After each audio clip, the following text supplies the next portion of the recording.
Hello everyone and welcome to today's podcast of Triple B, Bincang Bidan.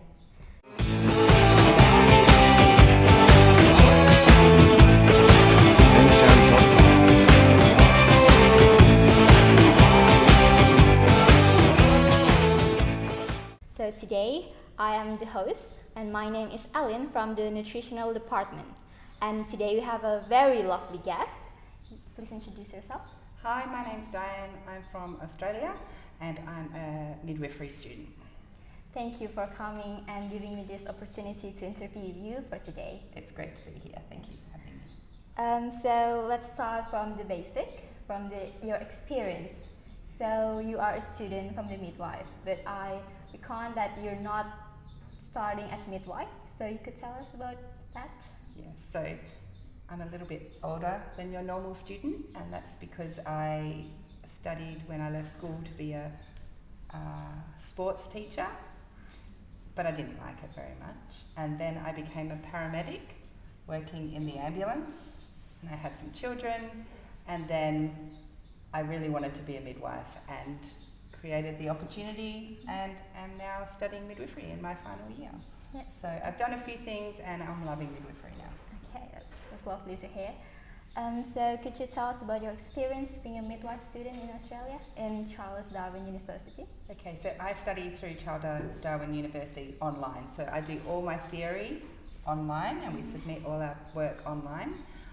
We go to Darwin or Sydney once or twice a year for clinical training, and then all our practical placements are done in our local hospitals near home. So it's been good, it's been challenging because it's a lot of hours doing practical and a lot of hours doing study. So it is a lot because I have quite a few children and you need to be very organised with your time to make it work, but it's been fantastic. It's a great way to study doing it online for me. Okay, so you're loving your online classes? Absolutely, yes. Other than having children and like working part-time, is there any other hardship being a midwife? It's just the time and the cost because we don't get paid anything while we're studying and we still have to feed the family, and fitting in work on top of that is quite tricky. I'm very lucky I don't need to work because my husband can support me, but that's probably the main thing, finding time and having enough money to support yourself through the program. I'm glad that you're able to finally be studying midwifery. Yes, I've wanted to do it for a very long time. So you've been here in Bali for 2 weeks. Yes. You've been to many places, to the healthcare center, and to the hospitals. Yes, that's correct. From this part of the trip, do you have any favorite parts? Yeah, favorite definitely. As far as probably overall, my one of the favourite places is Bumi Sahat, which is a charity-run organisation for birthing for those that low income. So that's up in Ubud. That was amazing. They've set up a beautiful birth space there. But then since we've come to Denpasar, I think going to the Posyandos, where you have all the community come and they support the women all the way from pregnancy all the way till their children are toddlers and 5-year-olds, and nutrition and women's health, and it's just everything, and seeing the community come and all the kids play together, it was just a really lovely experience, and it would be something that would be great to see more of back in Australia, because we don't really have that community health education experience happen back home to the same extent. So you would say that Bali have more this togetherness rather than Absolutely. Australia. The community support and the continuity of care that women get is phenomenal over here, way beyond anything I've seen at home. It's very different across different places in Australia, but in my experience, yeah. Okay. So that's what's your favorite part. How Yes. about the biggest challenge you're facing during this trip? Is there any? The heat. Heat? And probably the food. Okay. Because the food, as lovely as it is, it's very spicy at times. I don't mind it too much, but it's a little spicier. And also it's very different to how we eat at home. So a lot of us are having a few issues with our tummies while we've been here, but as far as actual being in Bali, that's the biggest challenge. But as far as in the midwifery context, it's just been amazing to see all the different levels of care and just how it's all run so well. So you feel welcome right in here? Oh, By absolutely. the people? Oh, the people are beautiful. They're so friendly. They're so welcoming. They always want to have a chat, and you're always smiling. It's just, it's very, very, very welcoming. I want to take everyone home with me. Oh, excellent. Okay, so you're having fun in Yes, Bali lots of as a fun. midwife student. Definitely. So you're studying right now as a midwife student, and then Charles Darwin University give you the chance to come to Bali and seeing how the midwifery condition is here right now. That's correct. So how do you compare here to Australia? Okay, I've been really pleasantly surprised because when I came, I think I thought that everything would be done better in Australia, which is very narrow-minded of me. But in actual fact, the community and continuity of care and the women-centred focus here in Bali is amazing compared to what we have at home. So having midwives manage women from pregnancy up to children being 5, and it being community-based, and they go to the same place, and that level of care and continuity has really surprised me, and in a good way. Like it's very well managed, and your pink book that all the pregnant women get, I think we need to turn that into English and take it back to Australia because it's amazing. It's so full of information. It's so well put together. Not that I can read it, of course, but that's the point. Even though I can't read Indonesian, it still makes sense because all the pictures and all the illustrations and the way it's set out is just very clear and very good piece of equipment, I guess, that you guys use for your midwifery care. I've been really pleasantly surprised how well it's done. Yeah. I'm glad to hear that our midwifery are doing really well in Indonesia, and you even have like the book inside the pictures, so you even understand even without the English version of it. So that's like the good part of the midwifery in Indonesia, but not everyone can be perfect. Absolutely. That there's got to be something that us in Bali especially could develop more. So in your opinion, what is that? I think the biggest thing I've noticed is the resources.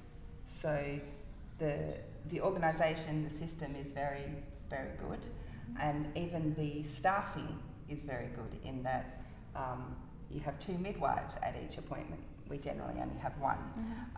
Things like that are really well put together, but the resources, there's probably a little bit less availability of resources. So at the village level, because we've seen all the way from village up to the private hospital, and there is a very big divide. So I think just resource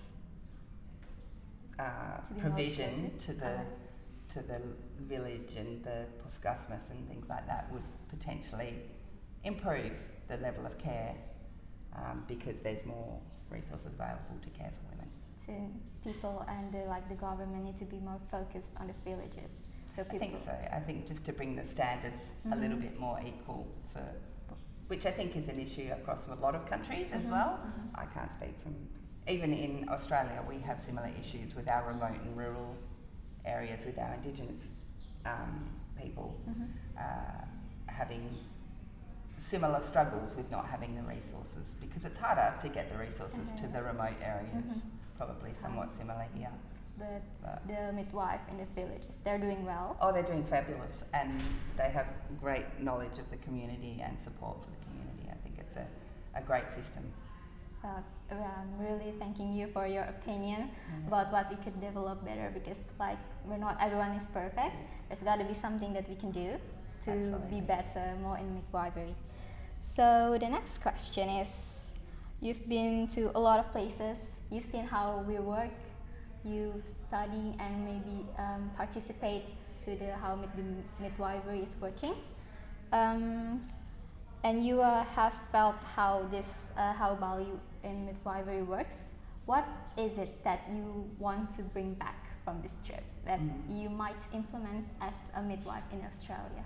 I think one of the main things that I was made aware of on the very first day was the complementary therapies that is part of your midwifery studies and training that happens here, and it's just a standard level of care is to have those massage and the other things like the acupuncture and the acupressure and all those sorts of things, that it would be great for us to be receiving more training in them so that we could provide them to our women back at home, because that's not part of our degree at all, the complementary therapies, and they could be of a lot of benefit, because back in Australia a lot of people use medication for pain relief during their birth, and that doesn't happen here. So embracing the fact that women can birth without pain relief and using other methods to assist them is probably one of the main things I'll take away, and just the focus on the community, creating a community around your area that supports women through pregnancy and early childhood are the main elements. Okay. So Diane, you have like a lot of experiences before, like midwife isn't your first choice, even though you always want to be a midwife deep down. To the people who want to be a midwife, to the people who might think to be a midwife but they can't do it because of the condition of other things that hold them from being a midwife. Is there anything that you could say, an advice or a motivation for them? I would definitely say, in my experience, my life never goes exactly as you expect it to, and you're not always going to be where you think you're going to be. So just hold on to whatever it is you want to do, and you can make it happen eventually. I know here in Bali and culturally it's quite unusual for older people to retrain and study and become something else. It's a lot more common in Australia for people to have more than one career, but that doesn't mean it's not possible. Like there's ways of doing it, and you said yourself that it can be done, but it's just not very often done. And I wanted to be a midwife probably for nearly 20 years, but my situations didn't allow it for a few years, and eventually I got myself into a position where I could take some time off and be able to spend the time focusing on studying, and I just haven't regretted it for a second. Like it's been challenging being a bit older and having to manage children and all that, but it's definitely worthwhile. And I think just hang on to your dream, and if it's something you really want to do, then there's always a way to make it happen if you try hard enough. So you're really glad that you can finally be a midwife student? Absolutely, I love it. It's fantastic. It's going to be the most wonderful career. And after studying, where are you going to? To the hospital? I'll probably start off at my local hospital, which has a lot of options of care, clinics and home visits and midwifery group practice, where I get to follow a woman through her whole pregnancy, which is similar to what happens here. So I have a lot of options at my local hospital, so I will probably start there, but I can potentially see myself ending up in more of a maybe breastfeeding support or postnatal support, where I'm helping women become the best mother they can be, because that's what it's about for me. It's about the women and supporting them to become the best mother possible. So I'll possibly end up somewhere else, but definitely starting in a supported hospital environment to just get a little bit more experience behind me before I go exploring other options. Well, I will be cheering you on to finally be a midwife that focuses on the mothers. Thank you so much. Okay, maybe we are entering our final question, the last part. Is there any kind of impression of any last words from this podcast about Bali and the midwife in here? I just think the midwifery system here is fabulous. Their staffing is amazing.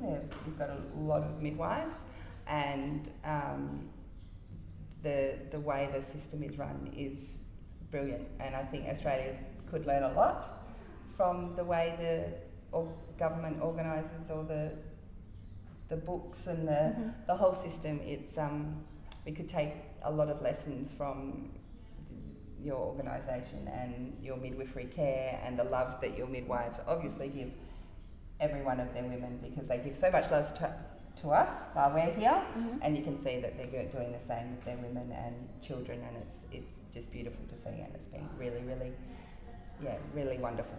So thank you for having me here. Yes, and thank you really for coming. So that's it, everyone. We are ending our podcast today with our lovely Diane, and I really wish you well on your final year in studying. Thank you so much. Thanks. And thank you for watching. Goodbye. Thanks, Mom.